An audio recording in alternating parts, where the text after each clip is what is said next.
Pan పెట్టుకుని దాంట్లో oil వేసుకోవాలి. ఒక ఎండుమిర్చి వేసాను.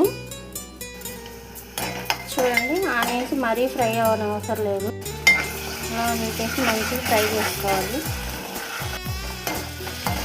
మంచిగా ఫ్రై అయింది కదా, దీంట్లో చికెన్ మంచిగా ఉడుకుతుంది కదా. ఇప్పుడు ఒకసారి కలుపుకొని దీంట్లో వచ్చేసి కొంచెం ఉప్పు వేసుకుందాం. మంచిగా ఉడుకుతుంది. అప్పుడు 2 మీడియం సైజు టమాటాలు వేసుకుందాం. మంచిగా ఉడికిపోయింది కదా, దీంట్లో కొంచెం కరివేపాకు వేసుకుందాం.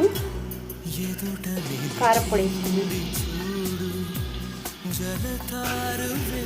ఇది ఇలా మంచిగా కలుపుకోవాలి.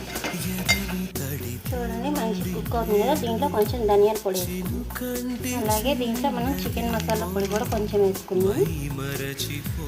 చూడండి, అయిపోయింది చికెన్ ఫ్రై. దీంట్లో ఇప్పుడు ప్లీజ్ ఈ వీడియో నచ్చినట్లయితే లైక్ చేయండి, షేర్ చేయండి, సబ్స్క్రైబ్. ప్లీజ్ ఈ వీడియో నచ్చినట్లయితే లైక్ చేయండి, షేర్ చేయండి.